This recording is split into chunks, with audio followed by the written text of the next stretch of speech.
Olá, mulheres pelo mundo! Como é que vocês estão hoje? Sejam bem-vindas a mais um episódio de um podcast que pode te ajudar a colocar mais um carimbo no seu passaporte terapêutico. Meu nome é Paloma, sou psicóloga de mulheres pelo mundo, supervisora e mentora de psis, e esse é um pedacinho do diário de bordo de uma psi imigrante. Então, é Natal.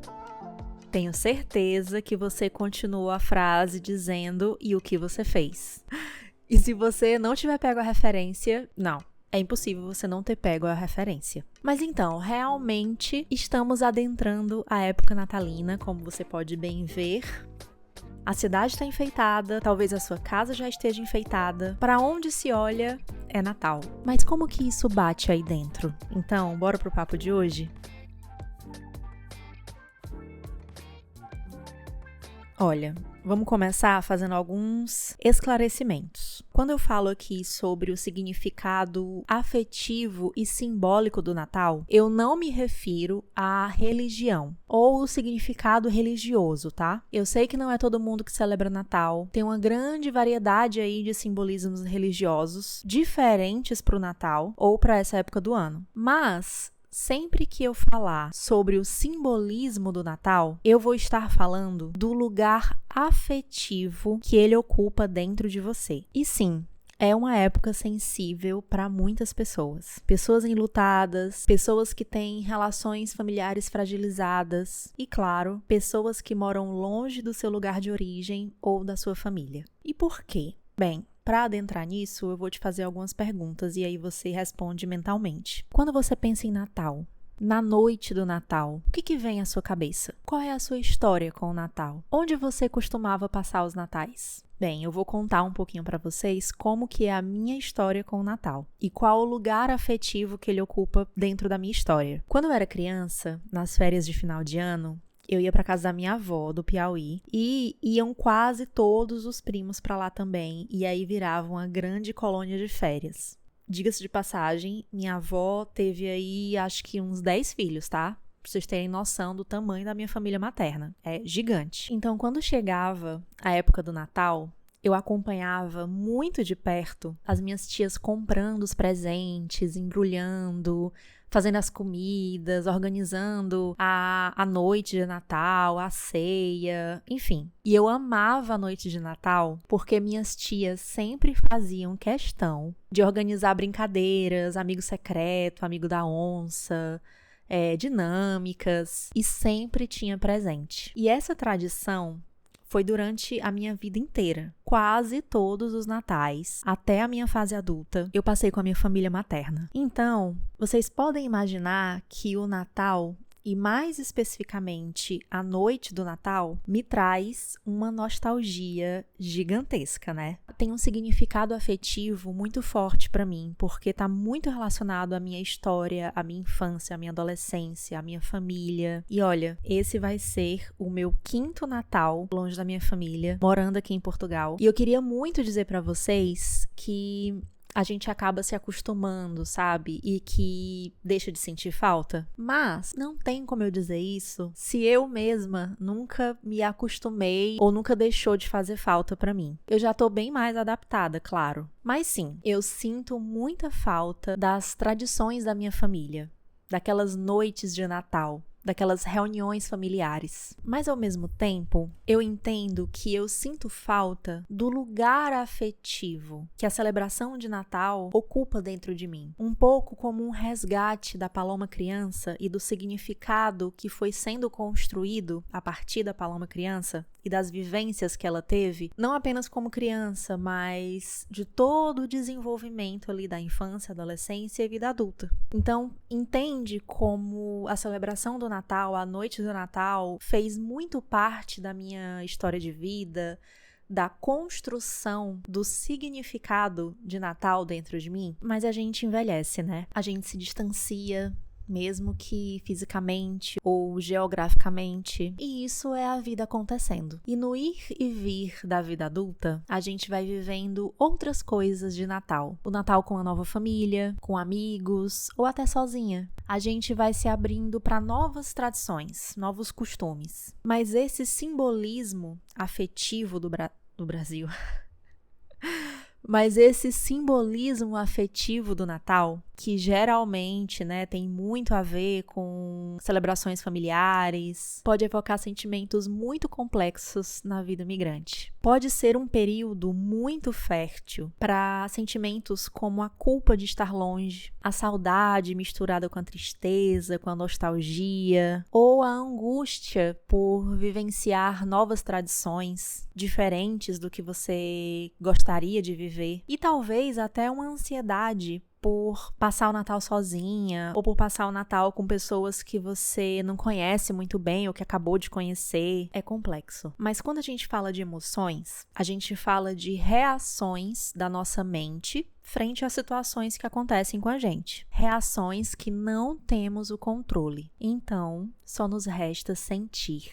Como que tem estado as suas emoções nessa época de Natal? E bem, a gente não escolhe como a gente se sente, né? Mas é muito importante tentar colocar em prática uma ferramenta essencial para lidar com essas emoções. Uma ferramenta muito trabalhada em terapia, que é a regulação emocional. Que nada mais é, falando assim de uma forma bem simplificada, você aprender a lidar com as suas emoções de uma forma saudável. Saber regular suas emoções é essencial para você enfrentar e atravessar situações da sua vida, situações difíceis, desafiadoras, onde a emoção bate mais forte. Sem regulação emocional, a gente vira refém das nossas emoções. Ou então, a gente vira o algoz de nós mesmas, se punindo por sentir algo que a gente não queria sentir, trancafiando as emoções num baú assim, bem enterrado dentro da nossa cabeça. Quem nunca, né?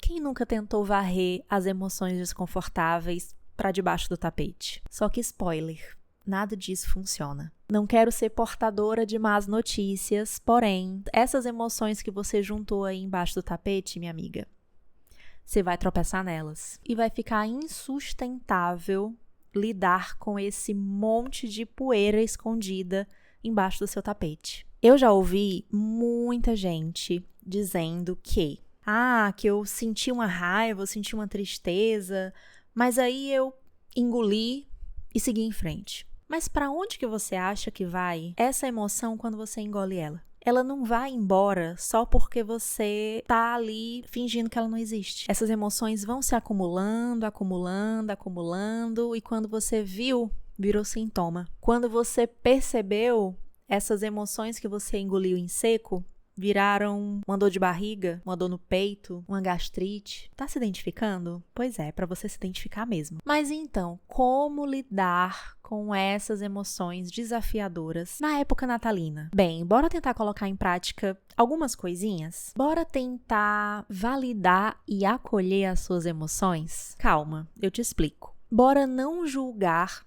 a forma como você se sente, do tipo: eu não deveria me sentir assim. Nossa, eu sou muito fraca por ter sentido aquilo. Bora tentar partilhar essas emoções com as pessoas que você ama, as pessoas que você confia, com a sua rede de apoio.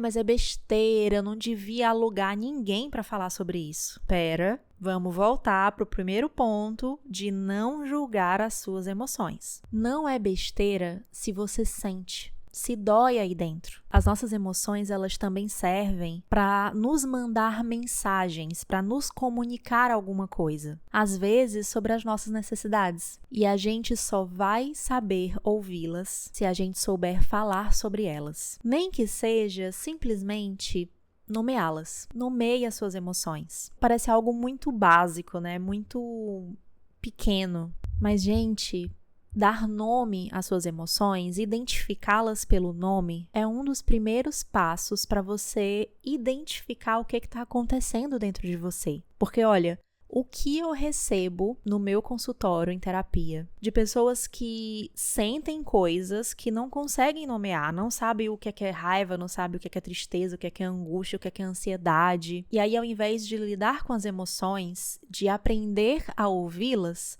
as pessoas vão passando por cima, vão engolindo, vão colocando no fundo do baú, porque não sabe o que é aquilo. Então parece algo muito simples, né? Mas é muito desafiador você identificar o que é que você está sentindo.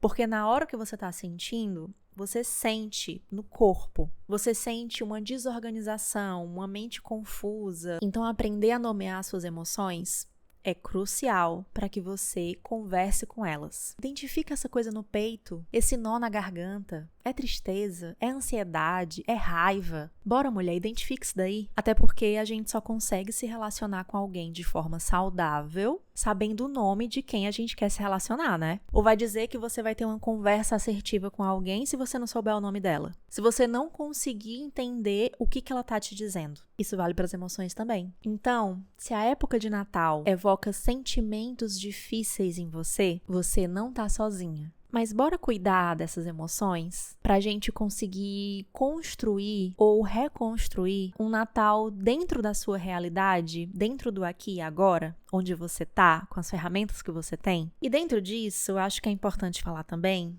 sobre as diferenças culturais que a gente pode vivenciar em um Natal longe das nossas raízes, da nossa cultura, do nosso lugar conhecido. Ai, gente, aqui vocês vão me permitir desabar, tá? Que saudade que eu tenho de uma ceia natalina brasileira. Não tô falando mal da ceia daqui, tá? Mas assim, não é a do Brasil. Como que é aí no lugar onde você tá? Me conta aqui nos comentários o que as pessoas costumam comer. Quais são as comidas típicas de Natal aí onde você tá? Gente, aqui em Portugal, pelo menos na região norte, né, que é onde eu vivo, não sei como é que é nas outras regiões do país, aqui é bacalhau cozido, com couve cozida e batata. Ai, desculpa, portugueses, simplesmente não dá pra defender vocês agora, tá?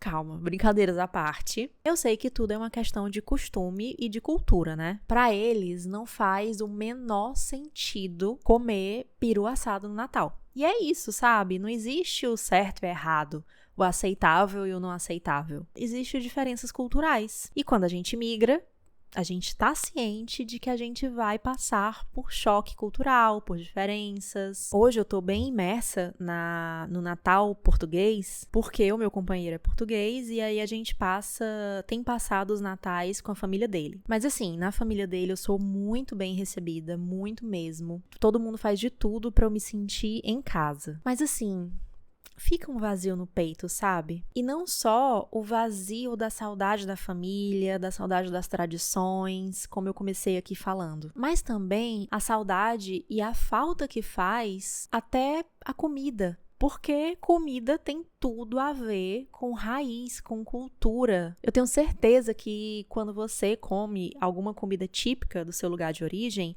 eu tenho certeza que você é teletransportada para um lugar, para uma situação. Então, valida essas faltas também.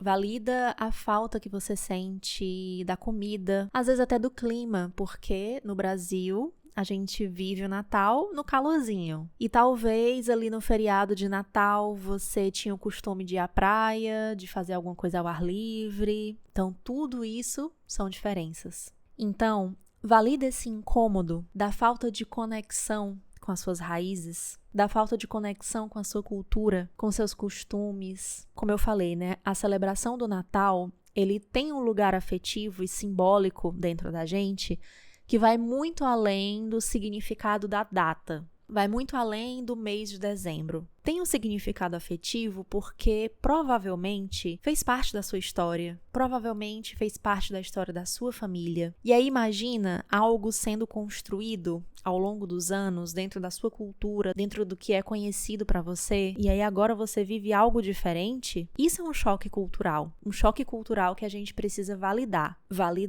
nomear para aprender a lidar. Ó, até rimou, sem querer. Mas então, a sugestão que eu dou aqui para vocês é: que tal tentar integrar as tradições? Dentro do que for possível, claro, mas tentar mesclar suas tradições com as tradições de onde você tá, com as tradições das pessoas com quem você tá, do contexto que você tá inserida agora. E também, que tal se abrir para novas relações afetivas e significativas? Que tal construir um novo lugar para a época natalina e para a celebração de Natal dentro de você, sem anular toda a história que você tem com o Natal, o passado, o simbolismo, o significado afetivo que ele já tem dentro de você, se é que tem, né, claro, mas construir um outro significado paralelo a esse, e até mesmo nas relações interpessoais. Por que Natal precisa ser vivenciado apenas com a família?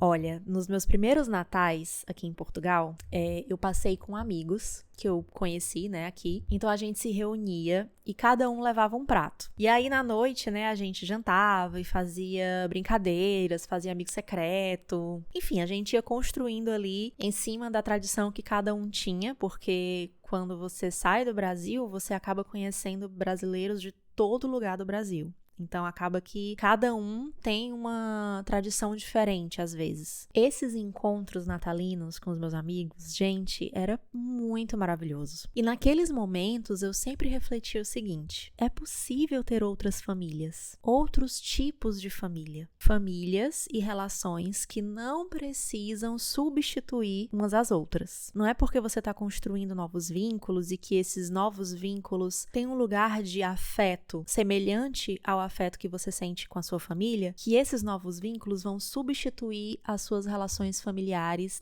de família de sangue. Então, talvez uma das formas também de lidar, com essa saudade das celebrações familiares, desse contato familiar que você tinha quando você passava o Natal no seu lugar de origem, seja simplesmente criar novos vínculos que tenham um gostinho de família dentro das relações que você já está construindo. E aí eu vou falar pela 1000ª vez sobre a importância de você construir uma rede de apoio, mulher. Sério, eu já falei tantas vezes de rede de apoio em quase todos os episódios desse podcast. Simplesmente porque a gente não pode nem deve atravessar a migração sozinha e desamparada. Tudo se torna 1 milhão de vezes mais difícil quando a gente está desamparada. Busque o seu grupo, busque a sua comunidade, construa uma família de amigos. Que tal? Então, olha, eu quero pedir para vocês um presente de Natal. Se compromete comigo a dar para si mesma um presente de Natal esse ano, ou presente de final de ano, se fizer mais sentido para você. E eu não tô falando